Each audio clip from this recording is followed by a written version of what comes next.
자도 여호와시오니 여호와의 이름이 찬송을 받으실지니이다 하고 이 모든 일에 욥이 범죄하지 아니하고 하나님을 향하여 어리석게 원망하지 아니하니라. 아멘. 오늘은 이제 또 이 욥기 1장을 통해서 연단과 악령의 관계와 또 축복이라는 그런 좀 주제를 가지고 우리가 좀 살펴보려고 합니다. 그래서 욥기는 우리가 보통 사람들이 알기로는 고난의 사람 내지는 고난의 대명사 이렇게 많이들 인식을 하고 있습니다.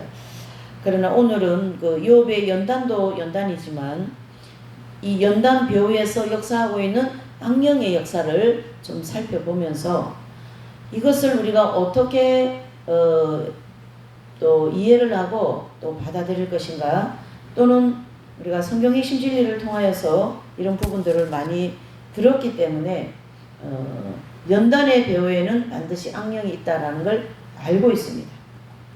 자, 그러면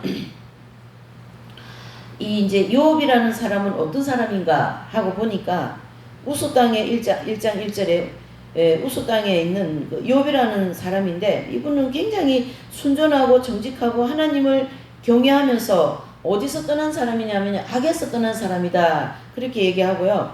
이분의 욥이 가지고 있는 재물이 굉장히 많죠, 그렇죠? 거기에서 난 소생이 남자가 7이고 여자가 3이고 또 소유물이 막 양이 7,000인데다가 약대가 3,000인데다가 소가 500결인데다가 동방의 사람 중에 가장 큰 부자, 가장 부자로 그렇게 성경에는 기록하고 있습니다. 또 경건하게 살기로는 4절에 보니까 그 아들들이 자기의 생일이면 각각 자기 집에서 잔치를 베풀고 그 누이셋도 정하여 함께 먹고 마심으로, 또 그 잔치가 지나면 욥이 그들을 불러다가 정결하게 하되 아침에 일어나서 그 아이들 자녀들의 명수대로 다 뭐냐면요, 번제를 다 드릴 정도로, 그리고 자녀들이 밖에 나가서 활동을 하고 그렇게 들어오면 그거에 대한 번제를 또 드려주는 거예요.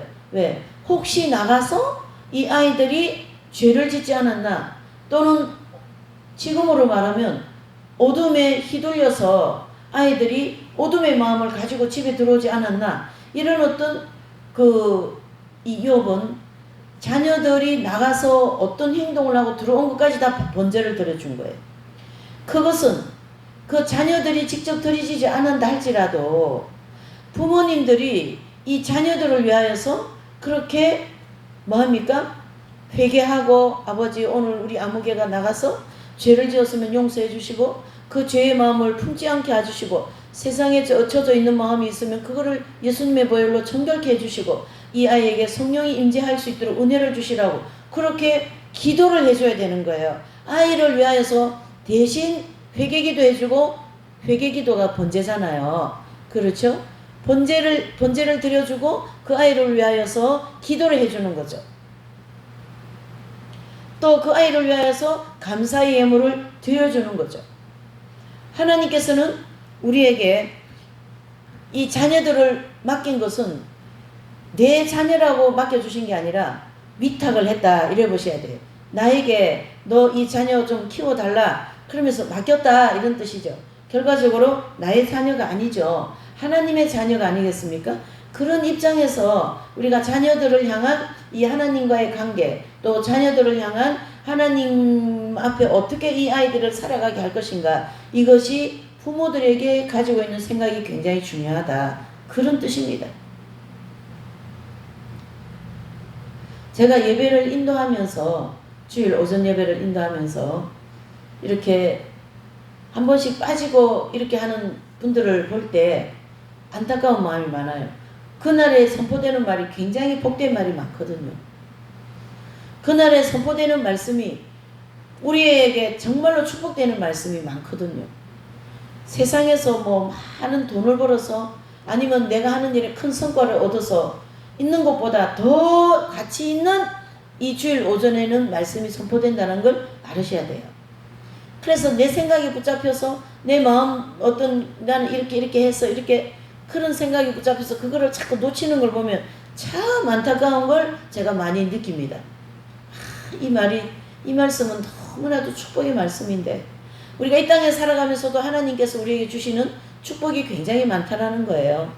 영적인 축복도 있지만은 이 광야를 걸어갈 때에 이스라엘 백성들이 광야를 걸어갈 때에 얼마나 많은 축복을 주십니까? 그렇죠? 낮에는 구름기둥으로 밤에는 불기둥으로 또 음식이 없을 때는 음식을 주시고 물이 없을 때는 물을 주시고 그래서 광야에 40년을 이스라엘 백성들을 이끌어 가셨기 때문에 신명기 8장 1절에서 5절에는 너희의 신발이 떨어졌느냐? 너희의 옷이 떨어졌느냐? 양식이 없어서 배를 골았느냐? 다만 너희를 이 광야에 40년을 통과시키는 이유는 내 말을 지키는지 아니 지키는지 보려 함이라. 바로 우리를 하나님이 많은 축복도 주시지만 거기에 하나님의 목적은 하나님의 말씀을 지키면서 사는 사람을 만들기 위하여서 광야에 40년을 통과시키고 또는 그 광야를 통하여서 하나님의 살아계신 이 놀라운 축복도 주시겠다. 그런 뜻이 되는 거죠. 오늘 이 첫 대목에서 욥이 자녀들을 향하여서 하는 모습을 우리에게 보여주고 있습니다. 두 번째로는 욥은 정말로 경건한 사람입니다. 그렇죠? 얼마나 경건한 사람이면 자녀들 번제까지 드려주고 말이죠. 예. 그 재산이 많은데 욥은 정말 재산이 많지 않습니까? 그래서 잘 들어보세요. 욥이 땅은 여기서 보면은 끝이 보이지 않을 정도로 땅이 많고 거기 본문에 보니까 양이 1천이고 약대가 3천이고 소가 500결이고 암나귀가 500이고 종도 엄청 많고요.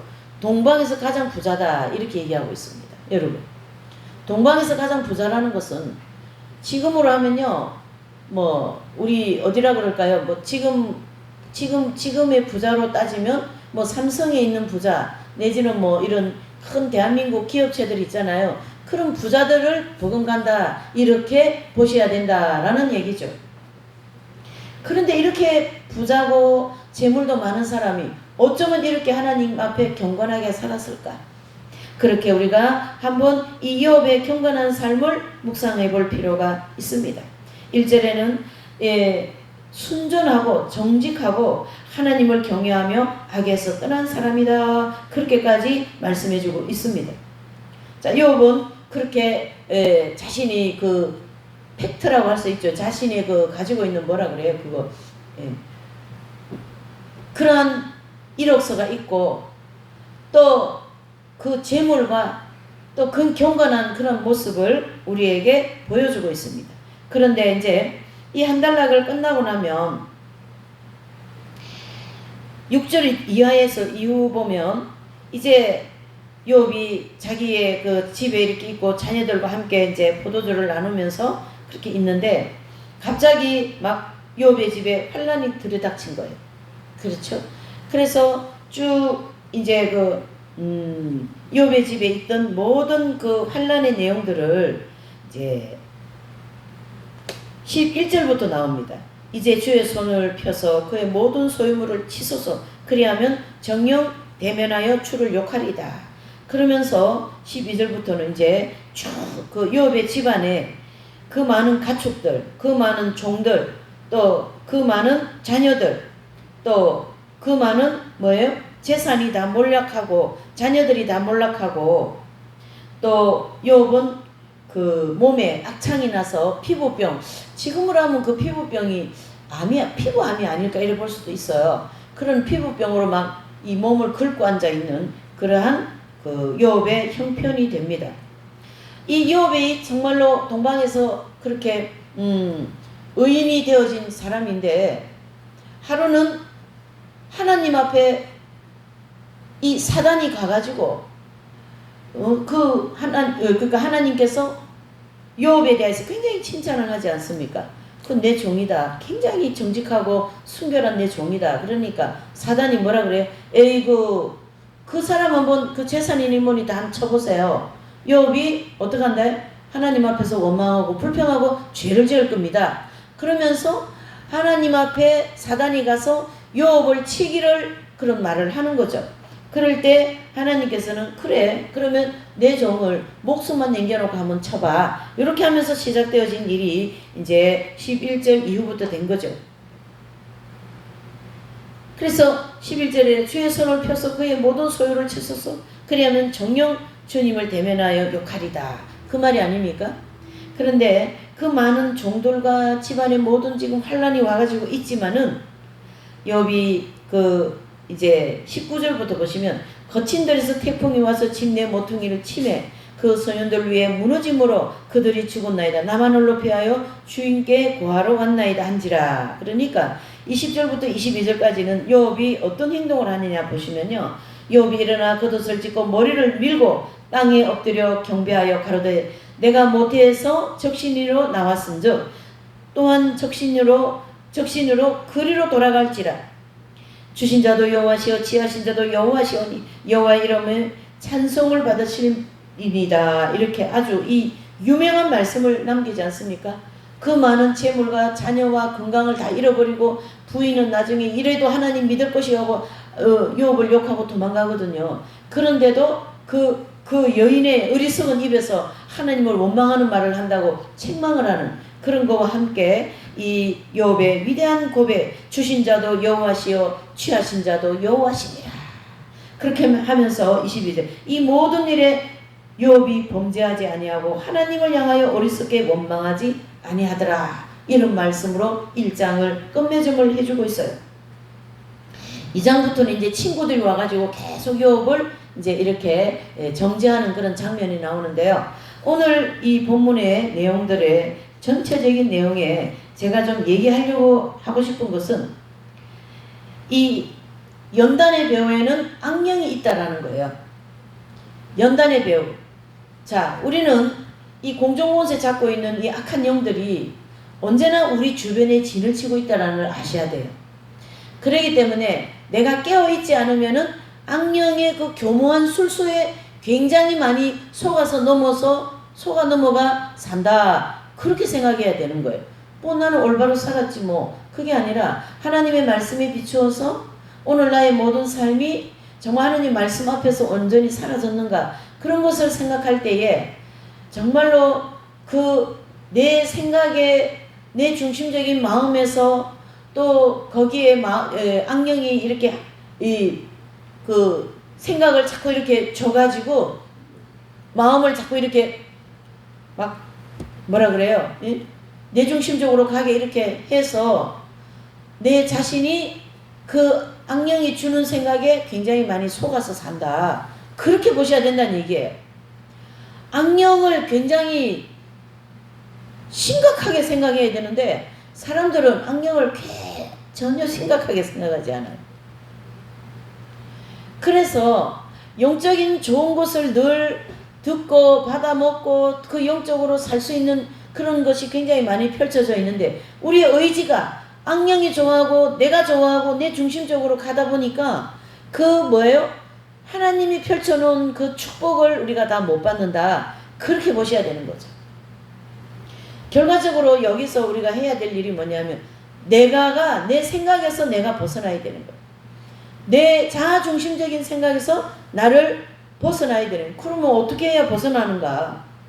그래서 기도해야 되고 그래서 말씀을 읽어야 되고 그래서 예배를 드려야 되고 그래서 찬양을 해야 되고 감사를 해야 되고 하지 않습니까? 하나님의 뜻대로 사는 것은 내가 먼저 가만히 앉아 있어가지고 사는 것이 아닙니다. 고군분투를 해야 되는 거예요. 우리가 매일 아침에 일어나서 아침을 먹고 점심을 또 먹고 또 내게 주어진 일을 하고 하는 것처럼 영적인 것도 내가 영적인 일을 해야 된다라는 거죠. 할 수 있는 것을 해야 된다는 얘기죠. 그렇게 하라고 하나님이 주일이라는 규범을 이렇게 만들어 놓으시고 예배를 만들어 놓으시고 그래서 나의 앞에 와라. 내가 너희를 축복하겠다. 이 뜻이거든요. 오늘 욥은 동방의 의인 중에 한 분으로서 큰 환난을 겪고 있습니다.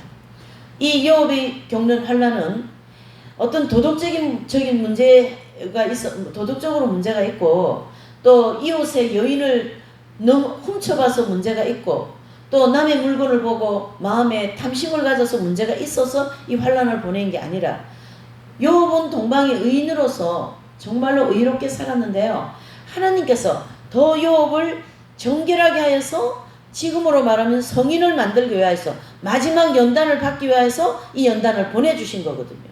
그러면 그 연단에서 연단은 안 좋은 일이잖아요. 태풍도 와야 되고 또 막 자녀도 다 죽어 나가야 되고 있었던 그 모든 재산이 다 어떻게 돼요? 풍지박산 되어야 되고 지금으로 하면은 뭐 큰 기업을 하던 사람이 기업이 다 부도 나야 되고 막 하던 사업도 안 돼야 되고 막 그것이거든요. 그것은 나쁜 일이기 때문에 나쁜 일은 마귀가 다 맡아서 하거든요. 그렇기 때문에 마귀를 보내야 돼요. 그러니까 하나님께서 마귀를 사용하시는 거죠. 그래서 마귀라고 하는 이 뭉덩이를 가지고 이 사람을 막 어떻게 해요? 두들겨 패서 더 정결케 만들으시고 더 마음을 깨끗하게 하여서 욥은 성인을 만드시고 우리에게 오는 이런 다양한 연단들 있잖아요. 연단이라는 거는 잘 들으셔야 돼요. 막 그냥 누가 나한테 와서 막 핍박을 하고 막 그것도 연단이지만 이 평탄한 환경 가운데서 평탄한 환경 가운데서 내가 뭐 배고프면 먹고 또 일할 거 있으면 하고 또 오늘 내가 주어진 내게 주어진 뭐 나름대로 사업도 하고 다 하지 않습니까? 그런 일을 그냥 오늘도 해야 할 일을 했을 뿐이다. 그 자체도 연단이에요. 왜?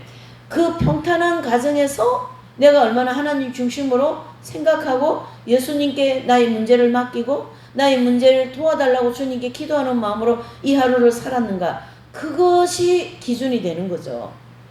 이해가 되시죠? 그렇지 않으면 얼마나 우리 이 환경에는 줄이 많습니까? 세상적으로 갈 수밖에 없는 이 줄이 우리 발목을 잡는 게 굉장히 많거든요. 거기에 확 휘둘려서 가는 거예요. 그렇게 되지 않기 위해서 우리는 고군분투해야 되는 영적으로, 마음으로, 생각으로, 언어로, 행실로, 행동으로, 또 의지로. 그러니까 이 의지를 하나님께 드리느냐 아니면은 내 생각에 아니면 그 배후에 있는 어둠의 영들에게 내 의지를 빼앗기느냐. 이게 늘 순간순간이에요. 그래서 그 선생님 같으신 분은 늘 많이 쓰시는 단어가 순간순간 우리를 붙잡아 달라고 이렇게 얘기하시거든요. 순간순간. 그러니까 순간 기도해야 되고 순간적으로 말씀 보아야 되고 순간적으로 내 의지가 주님께 드려져야 되고 여러분 우리가 보이는 게 이렇게 많이 활동하지 않습니까? 뭐 우리에게 주어진 일이 하루하루 있잖아요. 그 하루에 주어진 일에 언제나 예수님과 동행을 하는 그런 마음 중심이어야 된다. 그걸 얘기하는 거죠. 그렇게 할 때 마귀가 번접을 못합니다. 연단 받을 때도 지금 이 우리가 욥을 모델로 놓고 볼 때 욥이 엄청난 환란이 오고 이 막 집안에 풍지박산이 되는데도 이 21절과 20절부터 22절까지는 욥이 어떻게 해요? 옷을 찢고 재에 앉아서 회개하고 또 뭐예요? 내가 적신으로 왔으니 적신으로 돌아간다. 여러분 우리가 이 세상에 태어날 때 뭐 하나 가지고 손에 들고 태어난 사람 있으면 손 들어보세요. 뭘 내가 하나 들고 이 세상에 나왔습니까? 내가 이 세상에 나올 때 적신, 즉 빈손으로 왔단 말이죠. 그러면은 내가 갈 때도 빈손으로 가는 거와 같이 하나님께서 내게 많은 재물을 주셨지만은 이 재물을 거둬가시는 분도 하나님이시다 해서 주신 이도 여호와시요 거두시는 이도 여호와시니라. 그러면서 이 모든 일에 욥이 범죄하지 않고 하나님을 향하여 어리석게 원망하지 않더라라는 이 욥의 위대한 이 믿음 또 이 환난 앞에서 욥이 고백하는 이 아름다운 고백을 우리가 볼 때에 우리는 욥과 같은 세 번째 연단과 같은 그런 그 성인이 되기 위한 그런 연단은 아니에요. 아직까지 영적으로 그만큼 성장이 안 됐기 때문에. 그래도 우리에게는 늘상 연단이 있어요. 그렇죠? 그런 연단을 우리가 어떻게 겪을 것인가. 이 배후에 있는 악령을 즉 마귀가 배고프게 해야 돼요. 마귀가 좋아하는 일을 안 하면 마귀는 배고파서 그 사람한테 재미가 없어서 마귀가 많이 근접을 못합니다. 아멘이십니까? 이것은 우리가 겉으로 행실과 또는 우리 마음에서 일어나는 모든 것이 함께 가야 되는 것이죠. 보이는 움직임이 보이지 않는 내 마음의 움직임과 동일해야 된다라는 얘기죠.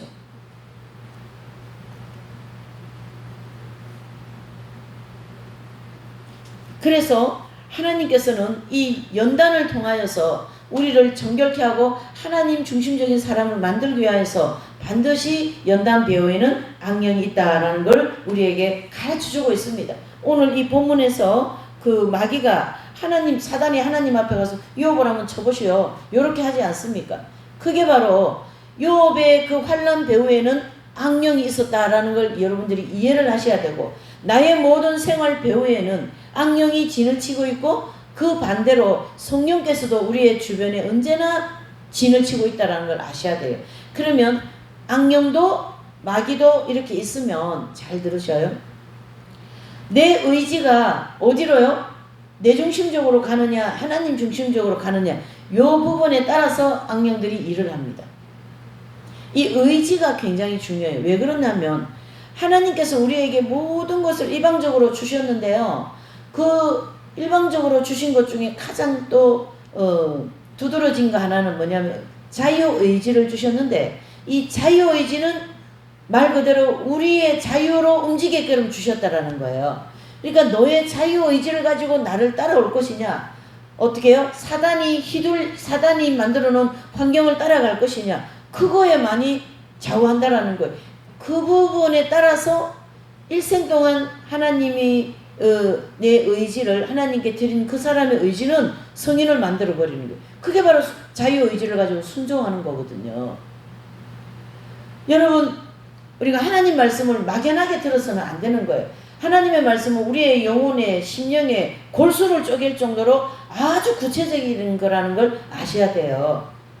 두리뭉실하게 축복 주십니다. 기도하면 응답받습니다. 환난을 겪었으니 우리는 응답을 받을 것입니다. 이렇게 하지만 그렇게 두리뭉실하게 하면 그 구체적인 세부적인 내용들이 있어서 어떻게 우리가 적용해서 갈 것이냐라는 거죠.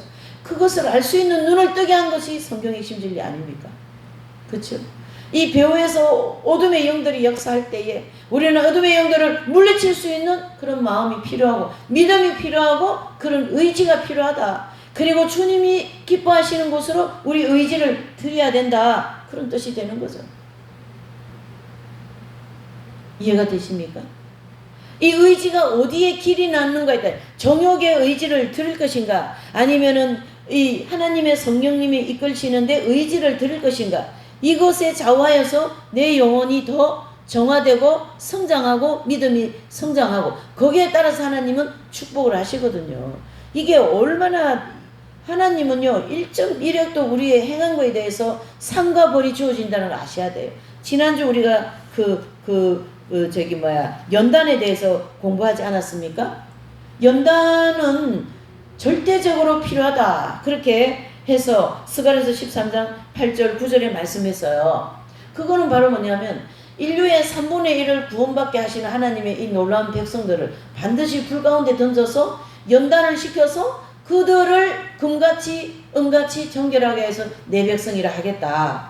그 연단받은 백성들은 하나님은 우리 하나님이십니다. 이렇게 해서 하나님과 인간이 이렇게 하나가 되지 않습니까? 와 마찬가지로 우리를 연단하시는 이 이유는 하나님의 백성으로 만들기 위해서 연단을 시키시는데, 그 배후에 마귀가 있는 이 엄청난 이 세상 환경에서 마귀가 좋아하는 환경에다가 자꾸 내 의지를 들여버리면 의지가 거기에 길이 났어요. 그래서 거기에 많이 의지를 많이 들이고요. 또 마귀는 그 길을 닦았기 때문에 거기에 매 많이 왔다 갔다 해요. 이해되십니까? 그렇기 때문에 그걸 다른 말로 하면 악습이라고 그러거든요. 이 악습을 길을 많이 닦아가지고 줄이 굵어져 있어요. 그거 끊기가 어려울까요? 쉬울까요? 어렵죠. 그러면 한 번 지나가고 세 번 지나간 거는 얇으니까 끊기가 쉽지 않습니까? 그렇죠? 우리가 이 주일 성소가 얼마나 축복되는 날인 줄을 모릅니다. 성경대로 살면은 그 사람은 반드시 축복받게 되어 있어요. 성경대로 살면. 그 성경대로 사는 것이 하나님께서 크게 우리에게 바로 뭐예요? 6일 동안 하나님은 이 세상을 창조하시고 7일째는 반드시 쉬었었기 때문에 우리도 6일 동안 열심히 일하고 땀 흘려서 일하고 7일째는 쉬어라. 내 영혼도 쉬어줘야 된다. 땅도 그렇죠. 7년 되고 나면은 6년 되고 나면 1년을 쉬어줘야만 이 땅이 더 좋은 땅이 되거든요. 이거는 하나님이 정해놓은 이치이기 때문에 이 이치를 자꾸 벗어나면 그 사람의 인생이 굉장히 가시밭길 같습니다. 이거는 불변의 진리예요. 불변의 진리. 이해되십니까? 불변의 진리입니다. 이 거룩한 주일을 하나님 앞에 우리가 온전히 드리면 하나님은 그 거룩한 주일날 주시고자 하는 축복을 주셔서 6일 동안 축복 가운데 살아가게 하시거든요. 그것은 이 영혼의 축복도 있지만 이 세상에 살아가는데 필요한 축복도 풍성하게 하나님이 주십니다. 이 하루 7째 날 이 하루를 하나님께 드리면 그 사람의 일생은 평생을 풍성하게 살아갑니다. 아멘이십니까? 의지를 어디에 드리느냐, 이게 굉장히 중요한 거죠. 의지를. 이 의지가 지옥도 가게 만들고 천국도 가게 만드는 게 의지입니다, 여러분. 의지를 되게 중요하게 생각하셔야 돼요. 내 의지가 예수님 믿으세요 그러면 안 믿겠다, 내 주먹을 믿으라 이러고 나오면 그 의지가 안 믿겠다라고 가기 때문에 지옥으로 끌려가는 거예요. 마귀가 그래 너 내 편이야, 내 백성이야 그리고 끌고 가잖아요, 지옥으로다가. 그러나 예수님 제가 주님을 이름으로 아멘입니다. 그러면 그 의지가 하나님께 왔기 때문에 그 하나님의 은혜가 그 영혼을 이끌어가면서 평생을 축복을 하시거든요. 여러분, 이것이 우리가 하나님 앞에 나아가는 아주 중요한 첫발이다라는 걸 아셔야 됩니다. 그래서 하나님께서는 우리에게 이 놀라운 은혜를 통하여서 이 땅에 살아갈 때에 이렇게 보셔야 돼요. 그 사람은 저분은 하나님을 믿어서 축복받은 사람, 그거를 보여줘야 된다는 얘기죠. 왜요? 그래 하나님을 알리게 되니까. 대한민국은 지금 하나님을 잘 믿어서 축복받은 나라로 전 세계적으로 뭐예요? 알려져 있어요. 그걸 아셔야 돼요. 그러니까 선교 세계에서 제2위, 1위가 미국 아닙니까? 아마 인구 분포로 하면 대한민국 1위가 될 거예요. 미국은 사람이 많잖아, 인구가. 그 1위지. 우리는 이 조그마한 인구의 2위면 어째 분포로 따지면 1위나 마찬가지. 이 하나님이 기뻐하는 일을 이 대한민국이 너무 잘하는 거, 선교 보내는 거, 저 아프리카 오지까지 말이에요. 막 선교사 엄청 보내지 않았습니까? 지금은 이제 코로나 때문에 이제 선교사들이 다시 들어오고 중국이 너무 핍박이 공산화로 되어서 핍박이 심하니까 중국에 있는 선교사들이 많이 들어와가 있어서 그렇지, 정말로 대한민국에는 선교사를 많이 보냈기 때문에 하나님이 기뻐하시는 복음 전파를 많이 했지 않습니까? 그러니까 이 대한민국의 축복을 안 할 수가 없는 거예요, 여러분. 그러면서 전 세계적으로 대한민국을 통하여 저 나라는 하나님을 잘 믿는 나라, 교회가 많은 나라, 밤에 막 나가면 막 빨간 십자가가 막 그냥 한 집 건너 있는 거, 인천 가면 그렇게 십자가가 많아요. 서울 경기도권 가면요, 부산이나 이런 데는 조금 덜해요. 위쪽으로 올라갈수록 교회가 더 많습니다. 그래가지고 막 한 집 건너, 막 한 길 건너 또 교회, 한 집 건너 교회, 십자가가 얼마나 많은지 몰라요, 여러분. 이 외국 사람들이 대한민국 와가 놀라지 않습니까? 이와 같이 하나님이 기뻐하는 일을 했어요, 그 나라 한국 교회가. 우리 개인이 하나님이 기뻐하시는 일을 하면 하나님은 그 영혼을 굉장히 귀하게 보시고 이쁘게 보십니다, 여러분. 제가 참 세소만교회 이 부산이기 때문에 제가 경기도에 있으면 이렇게 사경회를 매년 안 하죠. 그러나 이 부산은 거리도 멀고 또 부산이 너무나도 척박해요. 이 영적으로 아주 척박합니다. 그리고 사람들이 굉장히 강박해요.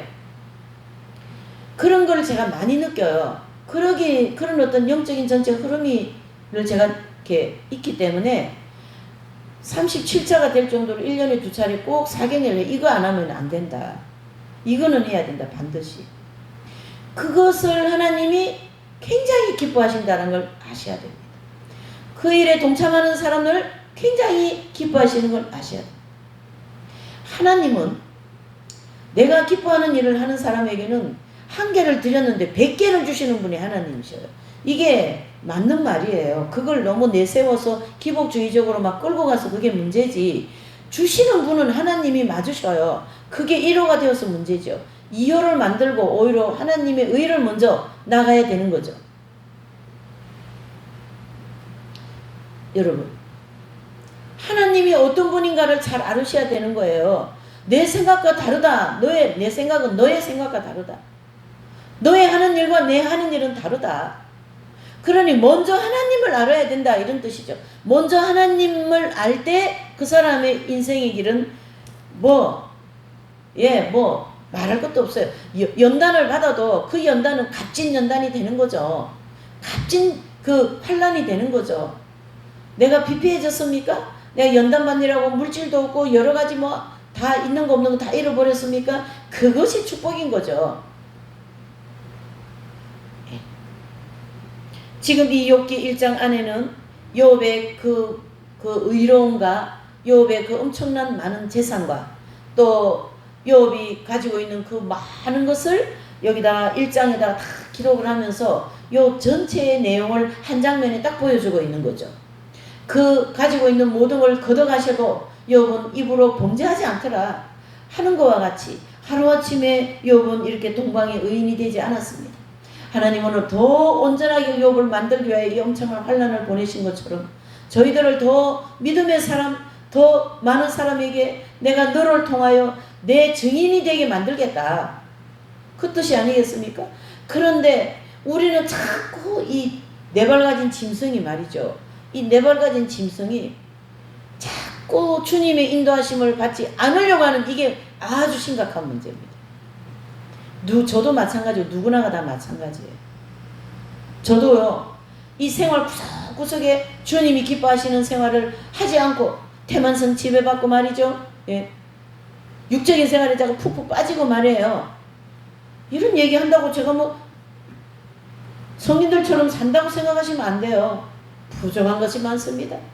그 순간순간을 어떻게 해요? 영적인 생활 속에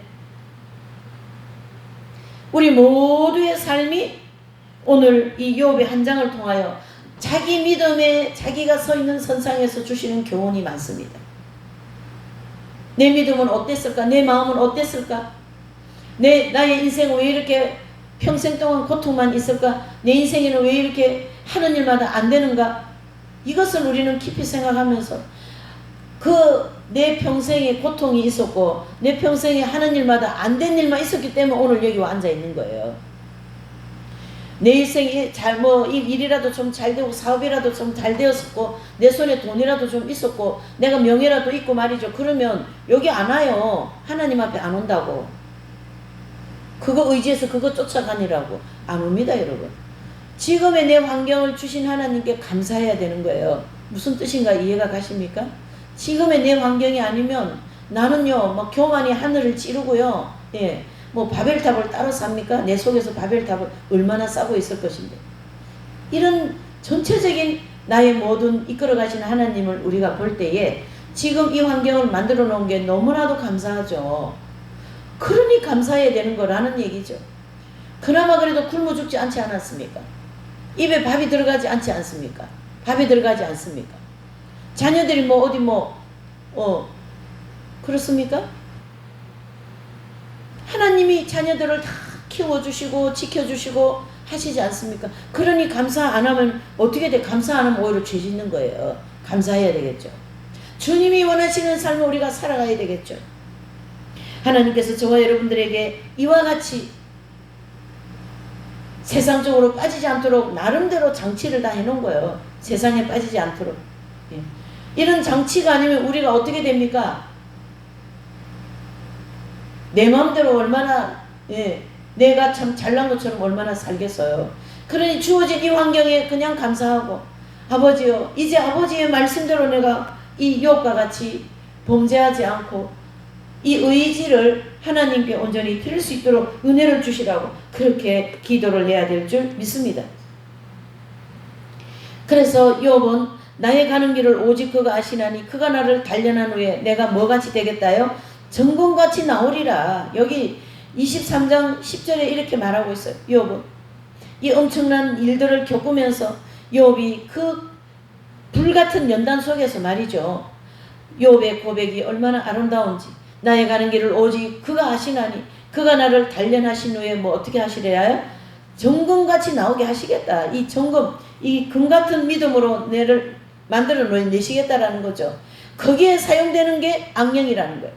악령. 이해되십니까? 그리고 우리를 이렇게 연단시키시는 이유는 그렇죠? 예, 여기 이제 욥이 연단받는 그 환경에 종들, 열남매, 또 온몸에 악창나고 아내까지 또 욥의 세 친구가 정죄하는 이 모든 환경 속에서 욥은 어떻게 나가고 있습니까? 계속 하나님 앞에 좀 전에 말한 것처럼 나를 연단하시고 또 어떻게 해요? 나를 정금같이 나오게 만들게 하시겠다. 여러분들이 이런 모든 환경은 여러분들을 정금같이 만드시려고 거기에 악령이 사용이 된다. 그거예요. 지금 악령과 연단의 관계는 그거예요. 이해가 되십니까? 네. 자, 이사야서 48장 10절에 보면 다 같이 읽어보십니다. 시작. 보라 내가 너를 연단하였으나 은처럼 하지 아니하고 너를 고난의 풀모에서 택하였노라 그랬어요. 우리가요, 저도 한 번씩 이렇게 제 인생 그런 걸 많이 생각을 해보거든요. 그런데 저희 아버님이 일찍 돌아가셨기 때문에 고생을 많이 했어요. 어머니 혼자서 아픈 어머니 모시고 사니라고. 근데 그 환경이 정말로 축복의 환경이라는 거 저는 정말로 이 공부하면서부터 30년이 넘도록 지금까지 생각하는 게, 아버지가 오래 살았고 아버지가 뭐 일본도 가고 해가지고 제대로 잘 살고 그랬으면 내가 과연 이런 길을 왔을까? 예수님을 이렇게 믿는 이런 진리를 말씀을 듣고 하였을까? 나 수도자가 되었을까? 천만의 만만의 말씀 안 된 거죠. 이 땅에 여러분 조금 편하게 살고 재물 좀 있어서 좀 괜찮게 살았다고 그게 뭐가 그래 대수일까요? 그게 뭐가 그래 대단할까요? 한 세상 살아봐야 지금은 오래 살아가 10년 뭐 100년이고 뭐 90이고 80이고 그러는데, 우리를 그런 환경으로 인도한 것은 내가 너를 그 풀무불에서 어떻게 해요? 건져내었다. 여러 가지 상황 속에서 여러 가지 이유 속에서 내 인생은 왜 이렇게 지질공상하냐, 돈도 없고 가난하고, 그것이 축복이다 이렇게 보셔야 돼요. 그랬기 때문에 예수님을 만난 거예요. 우리는요 세상적으로 잘 살면요 절대 예수님 안 믿어요. 예수님 안 받아들여요. 저 대한민국 면제 가는 부자들이 다 예수님 믿습니까? 안 믿습니다. 그 사람들 뭐하러 예수님 믿어요? 뭐가 답답해요? 뭐가 답답하냐고. 에? 왕자처럼 맨날 모시고 사는데 주변 사람들이 안 답답해요. 여러분 이 가난이 얼마나 축복인지 아십니까? 그렇다고 기독교인들이 다 가난하게 사는 거 아니에요. 가난하게 살면서 부자도 만들어 주시는데, 가난이라는 통로가 우리에게 엄청 영적인 유익을 준다 그 뜻이에요. 한 텀은 가난, 한 텀은 축복, 이렇게 해서 강약을 조절하면서 우리를 하나님께서 이끌어 가신다고 연단 과정에서 분명히 우리를 성장을 해서 말씀하고 있지 않습니까? 그러나 그 가난을 통과할 때 축복이다 그 얘기예요. 그런데 기존에는 가난은 또 저주라고 그렇게 얘기하대요. 뭐 참 이상한 소리를 많이 해요. 가난은 저주가 아니라 우리에게 축복의 통로라는 걸 여러분 이해를 하셔야 됩니다. 아멘이십니까? 자, 다니엘서 12장 1절. 자, 보세요. 이 성도들을, 우리를 이 가난이나 이런 연단이나 또 이런 대환란을 통과시키는 이유는 다니엘서 12장 1절을 보세요. 시작. 그때 내 민족을 호위하는 대군 미가엘이 일어날 것이요 또 환란이 있으리니 이는 개국 이래로 그때까지 없던 환란일 것이며, 그때 내 백성 중 무릇 책에 기록된 자가 구원을 얻을 것이며 그랬어요. 여기에 이 책에 기록된 자가 구원을 얻는다는 말은 여기 보세요. 생명책에 이름이 기록된 자들이 복이 있다 이 뜻이고요. 생명책에 이름이 기록되지 않는 자들은 다 어디로 간다요?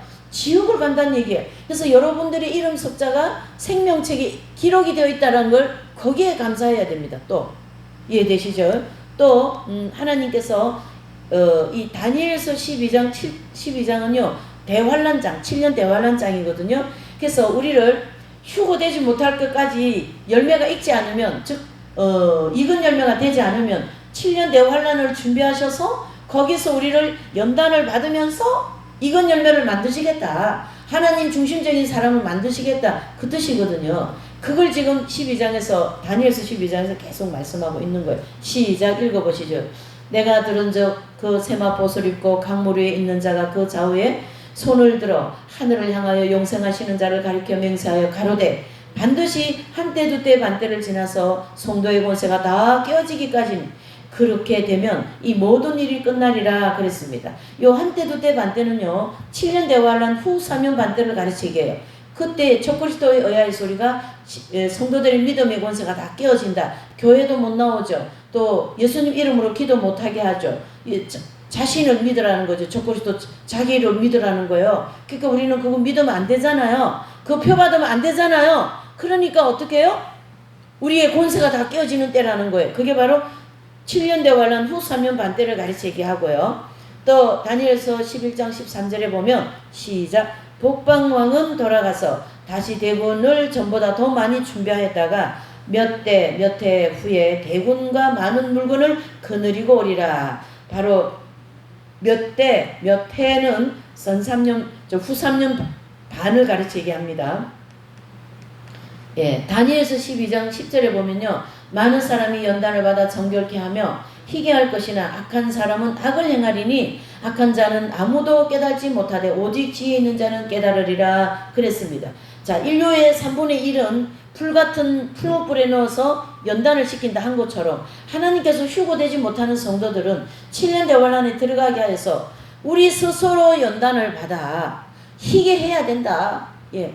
그러면 우리가 지혜로운 사람이라면 지금부터 더 잘 연단이라는 거는요 환난 가운데서도 순경 가운데도 다 연단이라 했잖아요. 그러니까 이 모든 연단을 잘 받아서 내 자신을 희게 해야 된다. 내 자신을 정결케 해야 된다. 그 뜻이 되는 거죠. 그러나 예수님 믿지 않고 악한 사람은요 계속 악을 행하면서 깨달지 못하고 어떡합니까?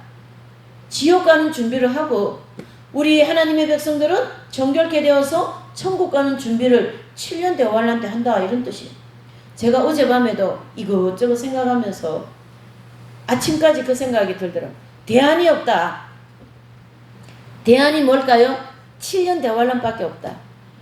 이 사람들의 심령을 이렇게 볼 때에 대안이 없어요. 강력한 눈이 불이 번쩍 날 정도의 환란이 있어야 눈을 뜨겠다. 지금 같은 이런 환란 가지고 눈을 받는다 안 떠요. 얼마나 마음들이 강팍한지. 대안이 없다. 뭐예요? 대환란밖에 없다. 대환란만 우리가 살아날 길이다. 그것이 저는 절실히 답이라고 보고 있어요. 7년 다니엘서 12장 6절을 보시죠. 그 여자가 광야로 도망하며 거기서 1160일을 동안 저를 양육하기 위하여 하나님이 예비하신 곳이 있더라. 그게 이 광야가 언제입니까? 7년 대환란을 가르치게 합니다. 우리는 지금도 영적인 광야인데 이 영적인 광야가 좀 흐리해가지고 좀 맷집이 좋아가지고 이 정도 매는 별로 그냥 감이 안 와요. 어떻게 해요? 아주 센 매가 와야 되는 거예요. 전 지구가 막 뒤집어져 버려야 되는 거예요. 그게 대환란이 와야 된다 이런 뜻이에요. 계시록 17장 3절이요. 시작. 곧 성령으로 나를 데리고 광야로 가니라. 내가 보니 여자가 붉은 빛 짐승을 타는데 그 짐승의 몸에 참난된 이름들이 가득하고 7머리와 10뿔이 있으며 그랬습니다. 성령께서 광야를 사도 요한에게 보여주셨는데요. 거기 붉은 빛 짐승을 탔고 참난된 이름들이 꽉 있고요. 이 적그리스도를 가르치게 하는 거예요. 이해되십니까? 이 적그리스도 치하에서 우리가 연단을 받는 거예요. 어제 8월 15일, 8월 16일 오늘 쭉 이제 날을 오면서 전 유튜브 방송 이런 모든 방송에는 강복절을 중심으로 뭡니까 이제 나라를 위하여서 그렇게 독립을 한 분들을 이제 많이 이렇게 방영을 해줬습니다. 제가 독립운동한 분들 참 보니까 그 유관순 누나는 이런 분들의 그 엄청난 그 70가지의 고난, 그 고문을 시켰다고 하잖아요. 70가지의 고문을. 근데 거기에 명언을 제가 한 가지 딱 들었어요. 그 고문을 받아가 감옥에 들어놓여 있는 그 사람을 향하여 그 우리 이제 백성이죠. 누구 오셔가지고 그렇게까지 해야 되냐. 유관순 그분에게 열사에게 그랬어요. 그러니까 들어놓아가지고 눈도 못 뜨면서 고문당하고 있는 그분이 이렇게 말하더라고요. 그러면 누가 합니까? 그러면 누가 합니까? 무슨 말인지 알아들으시죠? 누가 합니까? 이 나라를 위해서 누가 대한독립 만세를 할 겁니까? 그런 정신이니까 그 기독교 집안이에요. 아주 신실한 기독교 집안이에요. 3.1운동 때 엄마 아버지가 다 총에 맞아 죽지 않습니까?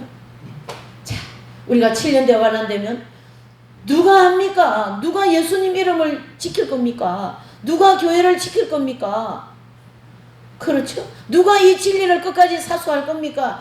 강력하게 양사방에서 온갖 그런 그 왜곡되어진 진리가 들어오는데 누가 이 진리를 지킬 거냐 이 얘기예요. 누가 잡혀가가지고 고문당할 때 조금이라도 이렇게 타협해가지고 진리를 흐리게 그렇게 할 거냐. 그렇게 하면 안 된다라는 거를 누가 할 겁니까? 내가 해야 되지 않습니까? 그 뜻 아닙니까? 유관순 열사의 말은. 우리가 영적인 광야에서 이 악한 영들에게 어떻게 우리의 이 믿음을 지켜나갈 것이냐. 지금부터 준비해야 된다. 그 얘기가 되는 거죠. 다니엘서 12장 11절 12절이요. 매일 드리는 제사를 폐하며 멸망케 한 미운 물건을 세울 때부터 1290일을 지낼 것이요. 기다려서 1335일까지 이르는 그 사람은 뭐가 있다요? 복이 있다. 이게 바로 무슨 복이냐면 여기서 얘기하는 이 복은요. 7년 대환란 후 3년까지 지나고 나면 그렇죠? 1290일을 지나고 45일을 더하면요 1335일이 되거든요. 이것은 45일만 지나면 천년왕국을 주시는 축복을 주실 겁니다. 여러분, 우리가 한 일생을 살면서 뭔가 좀 미래적인 생각도 할 줄 알아야 되고 현실적인 생각도 할 줄 알아야 되지. 어찌 매일매일 내게 주어진 이 현실적인 것만 가지고 사는 게 인생입니까? 그게? 그런 인생은 너무나도 좀 하나님이 내 인생을 이 땅에 나를 보내주셔서 내 인생을 한번 멋지게 살아보라는 사람으로서 좀 먼 미래도 생각하면서 거기에 맞는 인생도 오늘 내가 살아야만이 된다. 그 뜻이 아니겠습니까? 그것을 잘 사는 분이 성인들이에요. 성인들은 미래를 살지 않았습니까? 미래를 사니까 이 현세를 하나님이 더 축복을 하시더라. 이런 입장이 되는 거죠. 그래서 하나님께서 이 45일에 대한 다니엘서 12장 11절 12절을 볼 때에 천년왕국을 주시기 위한 이제 그 내용인데요. 천년왕국을 주시기 위하여서 네 가지를 하는 거죠. 이 세상이 막 파괴되어 있잖아요. 환란을 통과하면서 그때에 자연을 복구하고 또 대환란을 믿음으로 그때까지 통과하는 성도들이 있어요. 표를 안 받고. 여러분들은 표를 안 받든지 순교하든지 휴고되든지 세 번의 기회를 하나님이 주고 계셔요. 지금.